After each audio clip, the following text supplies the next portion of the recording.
پہلا سوال ہے سیدنا یونس علیہ الصلوۃ والسلام نے مچھلی کے پیٹ میں کتنے دن گزارے تھے اور انہیں مچھلی کے پیٹ میں رکھنے کی اصل وجہ کیا تھی؟ دیکھیں نا جی، اس طرح کے بھی خوبصورت سوالات آتے ہیں ہر ٹائم اختلافی سوال، ویسے یہ بھی اختلاف ہے، اختلاف کے بغیر تو کوئی چیز بھی نہیں ہے۔ بہرحال میرے بھائیو، سیدنا یونس علی نبینا علیہ الصلوۃ والسلام کی شخصیت بڑی غیر معمولی شخصیت ہے، اس حوالے سے کہ یہ پیغمبروں میں واحد پیغمبر ہیں جن پر اللہ تعالیٰ نے ان کی لغزش کے سبب عطاب فرمایا، حتیٰ کہ سورۃ الصافات میں آیا کہ اگر یونس علیہ السلام مچھلی کے پیٹ میں ہم سے دعا نہ کرتے، اور وہ دعا آئی سورۃ الانبیاء میں، لا الہ الا انت سبحانک انی کنت من الظالمین، اگر یونس ان الفاظ میں ہمیں نہ پکارتے تو مچھلی کے پیٹ سے اسی دن نکالے جاتے جس دن مردے اپنی قبروں سے نکلیں گے۔ اتنا عطاب، اتنا جلال اللہ کا کہ یونس کی غلطی اتنی سویر نوعیت کی کہ جس دن مردے قبروں سے نکالے جائیں گے اس دن ہی پھر اللہ تعالیٰ فرماتے ہیں ہم یونس علیہ السلام کو مچھلی کے پیٹ سے نکالتے ہیں۔ اور دعا بھی دیکھیں، سورۃ الانبیاء میں آئی، لا الہ الا انت سبحانک انی کنت من الظالمین، لا الہ الا انت، کوئی نہیں معبود سوائے تیرے، سبحانک، اے اللہ تو تو پاک ہے، تو تو غلطی نہیں کر سکتا، انی کنت من الظالمین، میں تو انسان ہوں، غلطی کروں گا۔ کیا زبردست انداز ہے جی توبہ کرنے کا۔ اللہ تعالیٰ کی جو پاکی کی صفت ہے اس کو ٹریگر کیا ہے کہ اللہ تجھ سے تو غلطی نہیں ہوتی، میں تو بندہ ہوں، غلطی کروں گا۔ اور اللہ کو اتنی پسند آئی یہ کلمات، اور اس کے ساتھ الفاظ ہیں کذالک ننجی المؤمنین، ہم ایمان والوں کو بھی اسی طریقے سے نجات دیں گے جو یونس کی طرح ہم سے دعا مانگے گا۔ اور جامعہ ترمذی میں صحیح سند کے ساتھ حدیث ہے، جو شخص بھی یونس علیہ السلام کی دعا کے ساتھ اللہ کی طرف متوجہ ہوا، اللہ اسے کبھی محروم نہیں لوٹائے گا۔ یہ اسماء اعظم ہے۔ میرا ایک کلپ 4 لاکھ سے زیادہ لوگ یوٹیوب پہ دیکھ چکے ہیں۔ مصیبت اور پریشانی سے بچاؤ کے 3 وظائف، لا الہ الا انت سبحانک انی کنت من الظالمین، حسبنا اللہ ونعم الوکیل، اور یا حی یا قیوم برحمتک استغیث، یہ 3 وظائف۔ یونس علیہ السلام سے غلطی جو ہوئی وہ قرآن حکیم میں سورہ یونس کے اندر، سورۃ الانبیاء کے اندر، سورہ الصافات کے اندر اور باقی صورتوں کے اندر ٹکڑوں کی فارم میں، سورہ صاد میں بھی یہ ٹکڑوں کی فارم میں پوری کی پوری ایک ان کی سٹوری آئی ہے، وہ میں کمبائنڈ فارم میں آپ کو بیان کر دیتا ہوں کہ یونس علیہ السلام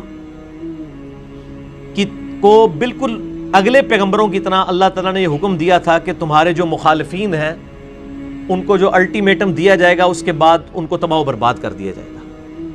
لیکن پیغمبر کا یہ کام ہوتا ہے کہ وہ فائنلی اپنا علاقہ چھوڑنے سے پہلے اللہ تعالیٰ کی طرف سے جو پراپر آفیشیل پرمیشن ہے اس کا انتظار کرتا ہے، وہی کی فارم میں۔ پھر اللہ تعالیٰ حکم دیتا ہے، جس طرح کہ موسیٰ علیہ السلام کو حکم ہوا کہ رات کے وقت بنی اسرائیل کو لے کے نکلو، تو اس وحی کا انتظار کیا، رات کے وقت کا انتظار کیا، لے کے نکلے، اللہ کی تائید حاصل ہوئی۔ یونس علیہ السلام کو بھی بتا دیا گیا کہ بھئی تمہارے مخالفین کو 3 دن کی یہ مہلت ہے، اگر یہ ایمان لے آئے تو ٹھیک، ادروائز ان پہ عذاب آ جائے گا۔ اب جیسے ہی وہ 3 دن پورے ہوئے، کمپلیشن کے قریب تھے، بجائے اس کے کہ یونس علیہ السلام اللہ کی وحی کا انتظار کرتے کہ مجھے اب پراپرلی آخری 1 منٹ میں بھی تو آ سکتی ہے نا وحی، یہ سمجھ لیں تھوڑی دیر پہلے اپنا علاقہ چھوڑ گئے کہ اب تو ٹائم پورا ہونے کے قریب ہے، اب نظر بھی آ رہے ہیں کہ عذاب ان پہ آ جائے گا، اللہ کی وحی کا انتظار نہیں کیا۔ اور قرآن کہتا ہے کہ گمان یہ کیا کہ ہم ان پہ گرفت بھی نہیں کریں گے، بالکل آخری وقت تک انتظار کیا تھا نا، اب کس نے لانا تھا ایمان؟ لیکن پیغمبروں کے لیے چھوٹی سی لغزش بھی اللہ کے حضور جو ہے وہ بڑا معاملہ ہوتا ہے، کیونکہ ان کا رتبہ بلند ہوتا ہے۔ اب یہاں سے یہ نکلے غصے میں بھرے ہوئے، اللہ طرف ماتا نکلے اپنی قوم پہ غصے میں، اور گمان کیا کہ ہم ان پہ گرفت نہیں کریں گے، اور یہ سمندری سفر میں نکلے، وہاں سے اپنا علاقہ چھوڑ کے کشتی میں سوار ہوئے۔ کشتی جب سینٹر میں پہنچی تو بہت بڑا سمندری طوفان آیا، اور وہاں پہ یہ ٹریڈیشن تھی کہ کشتی طوفان میں اس وقت پھنستی ہے جب کہ اس کشتی میں کوئی ایسا شخص بیٹھا ہو جو اپنے مالک کی اجازت کے بغیر بھاگا ہو. ایسا غلام جو مالک کی اجازت کے بغیر بھاگا ہو, اس کے لیے وہ قرآن اندازی کیا کرتے تھے. قرآن ڈالا, حضرت یونس علیہ السلام کا نام نکل آیا. ظاہر ہے وہ بھی تو غلام تھے نا اپنے رب کے, بغیر اجازت کے نکلے ہوئے تھے. لوگوں نے کہا نہیں یونس علیہ السلام ہے, یہ تو نیک شریف آدمی ہے, اس نے تو لوگوں کو بھی نیکی کی طرف بلایا, دوبارہ قرآن ڈالا جائے. دوبارہ قرآن ڈالا, پھر یونس علیہ السلام کے نام نکلا. تیسری دفعہ ڈالا, پھر یونس علیہ السلام کے نام نکلا. اب لوگوں نے کہا جی ہماری مجبوری ہے. یونس علیہ السلام کو تو پتہ ہی تھا نا. انہوں نے کہا اب یہ آزمائش آ گئی میرے اوپر. ان کو پھینک دیا سمندر میں.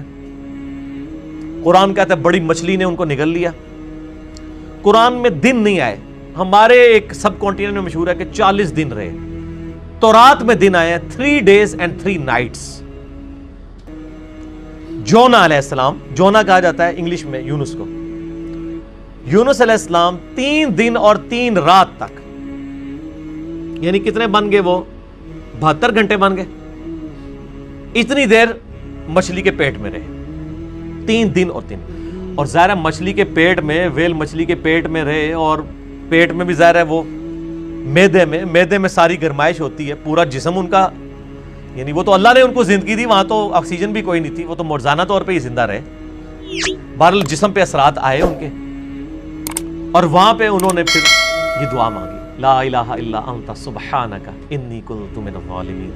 بس یہ پڑھتے رہے. اللہ تعالیٰ بتائے ہمیں اندھیروں میں اس نے پکارا, اور اللہ نے دیکھے ان اندھیروں میں بھی اپنے اس بندے کی ندا کو سنا. کذالک ننجی المؤمنین, اسی طریقے سے ہم مومنین کو بھی نجات دیں گے جو ہمیں پکارے گا. اور یہاں پہ وہ کہتے ہیں آیت کریمہ بڑا گرم ہوتا ہے جی, وضو کر کے بیٹھو, خوشبو لاؤ. حالانکہ جس شخص نے یہ پہلی دفعہ پڑھا ہے اس نے خوشبو والی جگہ پہ نہیں پڑھا. مچھلی کے تعفن والی سب سے زیادہ جگہ میدے ہی ہوتی ہے. میدے میں ہی سارا تعفن ہوتا ہے. یہ ڈکار آپ جتنے لیتے ہیں سب کچھ گیسیں ساری میدے میں ہی ہوتی ہے. اللہ کے ذکر کے لیے کوئی پروٹوکول نہیں. صحیح مسلم میں حدیث ہے کہ نبی علیہ السلام حالت جنابت میں بھی اما عائشہ کہتی ہیں اللہ کو یاد کرتے تھے. اور جامعہ ترمذی اور ابو داؤد میں مولا علی علیہ السلام سے حدیث ہے کہ نبی علیہ السلام کو قرآن پڑھنے سے حالت جنابت کے علاوہ اور کوئی حالت مانے نہیں ہوتی تھی. قرآن کے لیے جنابت سے آزاد ہونا شرط ہے. بغیر وضو کے بھی قرآن پڑھ سکتے ہیں, اور باقی اذکار تو جنابت کی حالت میں بھی آپ پڑھ سکتے ہیں. قرآنی دعائیں بھی پڑھ سکتے ہیں قرآن کی نیت کے بغیر, جسٹ ذکر کے طور پہ, کیونکہ آپ جتنے ذکر کر رہے ہیں وہ تو بھی قرآن میں ہے نا. اللہ اکبر بھی تو قرآن کا حصہ ہے, سبحان اللہ بھی ذکر ہے, لیکن اس وقت آپ ذکر کی نیت سے نہیں بلکہ دعا کی نیت سے پڑھتے ہیں. ربنا آتنا فی الدنیا پڑھے, لا الہ الا انت سبحانک انی کنت من الظالمین بے شک پڑھے حالت جنابت میں. دروشی بھی پڑھے. یہ ادھر مشہور کیا جی دروشی بھی مطلب بغیر وضو کے نہیں پڑھتا.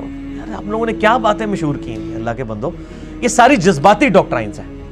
ٹھیک ہے جی, دروشی پہ میرا مسئلہ نمبر 56. اور میں آپ کو بتاؤں یہ وہ ڈاکٹرائن ہے جو ہمارے علماء نے کتابوں میں بھی نہیں لکھی ہوئی, صرف عوام کو پٹیاں پڑھانے کے لیے.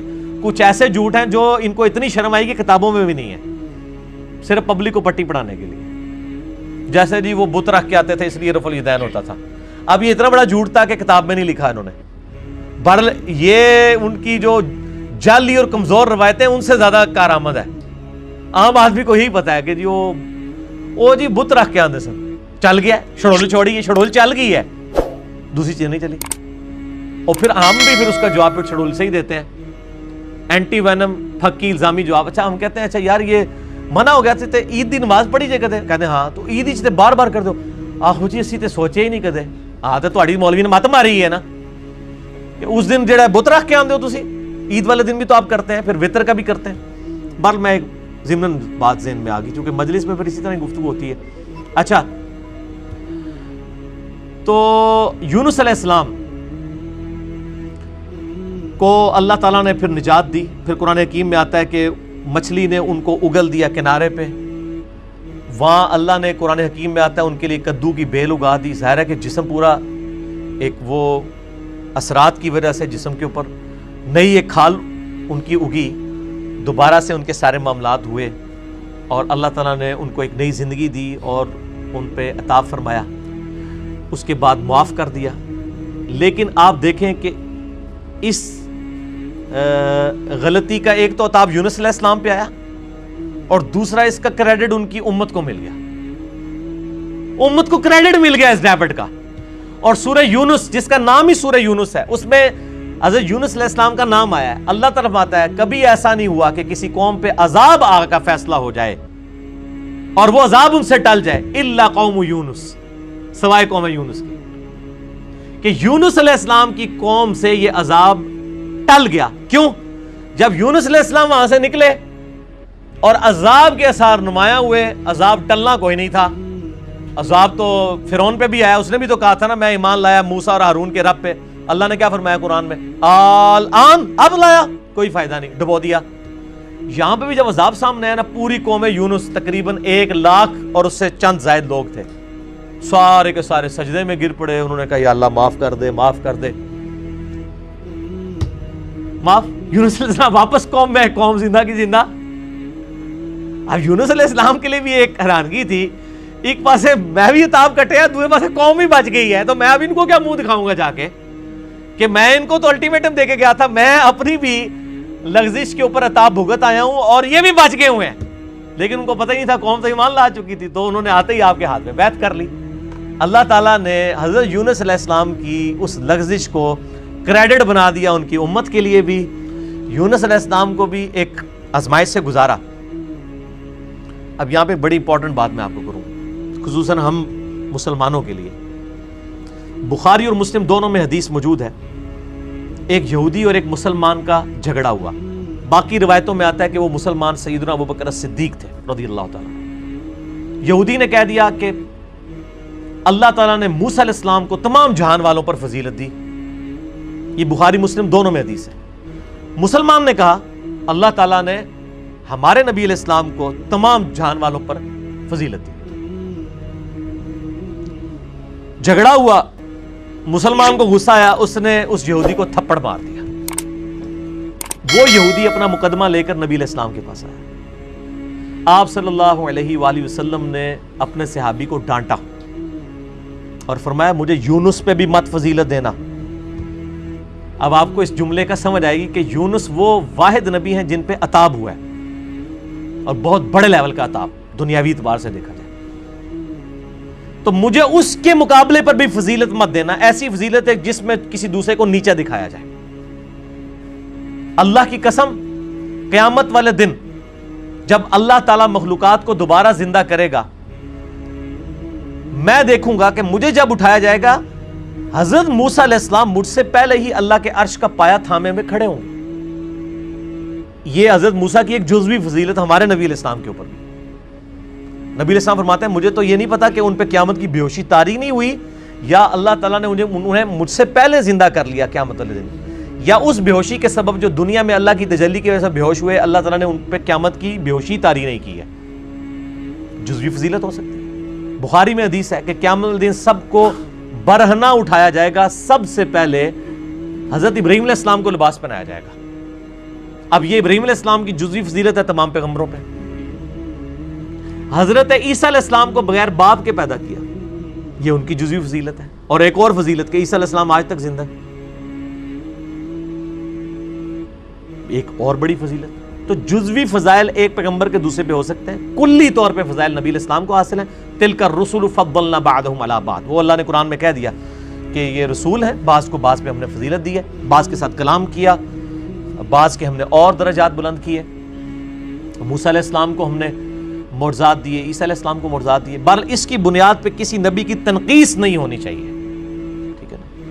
تنقیص کا جب پہلو نکلے گا نا, کمپیریزن آپ شروع کر دیں گے, تو وہ پھر خطرناک معاملہ ہو جائے گا. اس معاملے میں آپ نے اوائڈ کرنا چاہیے. اس لیے میں بارہا کہتا ہوں, میں پرسنلی مجھے یہ سلام بڑا پسند ہے, مصطفیٰ جان رحمت پہ لاکھوں سلام, لیکن اس میں کچھ اشعار ایسے ہیں کہ جو ہمیں اس طرف شائبہ کروا دیتے ہیں کہ یہ گستاخانہ ہے. کس کو دیکھا یہ موسیٰ سے پوچھے کوئی, آنکھ والوں کی ہمت پہ لاکھوں سلام. یار حضرت ابوبکر صدیق جب یہودی کے ساتھ یہ معاملہ کر رہے ہیں تو نبی علیہ السلام نے ان کو ڈانٹ دیا ہے, اور آپ 1400 سال بعد آ کے کہہ رہے ہیں موسیٰ تو نہیں دیکھ سکے, ساڑھے نبی نے دیکھ لیا. آپ کے ساتھ بھی وہی کچھ ہوتا, بلکہ اس سے زیادہ ہوتا جو کہ اس مسلمان کے ساتھ ہوا تھا. اس لیے کہ آپ ایک غلط ٹریک کے اوپر چڑھ رہے ہیں, نبی علیہ السلام کی ذات کی ایک غلط تعریف بیان کر رہے ہیں. آپ ویسے بیان کریں کہ ہمارے نبی علیہ السلام نے خواب میں اللہ کی زیارت کی ہے, یہ ضرور بیان کریں, لیکن کمپیریزن نہ کریں. یہ والا جو معاملہ ہے, تو اسی کو کہا جاتا ہے تفضیل بین الرسل، تفضیل عربی میں کہیں گے۔ ایک رسول کو دوسرے پہ فضیلت دینا یہ جائز اور حلال ہے، قرآن نے بھی دی ہے، لیکن تفریق بین الرسل، رسولوں میں فرق کر دینا ایمان لانے کے اعتبار سے یا کسی کو اونچا نیچا دکھانے کے فور، یہ حرام ہے۔ تفضیل بین الرسل جائز ہے، تفریق بین الرسل حرام ہے۔ حضرت عیسیٰ علیہ السلام کا بھی گستاخ اتنا ہی بڑا گستاخ ہے جتنا ہمارے نبی علیہ السلام کا گستاخ ہے۔ ایک بندہ سارے پیغمبروں کو مانے، ہمارے نبی کو نہیں مانتا، وہ بھی کافر ہے۔ ایک بندہ ہمارے نبی کو مانتا ہے، سارے پیغمبروں کو مانتا ہے، حضرت موسیٰ علیہ السلام کو نہیں مانتا، وہ بھی کافر ہے۔ تو لا نفرق بین احد من رسلہ وقالوا سمعنا واطعنا غفرانک ربنا والیک المصیر۔ ٹھیک ہو گیا جی؟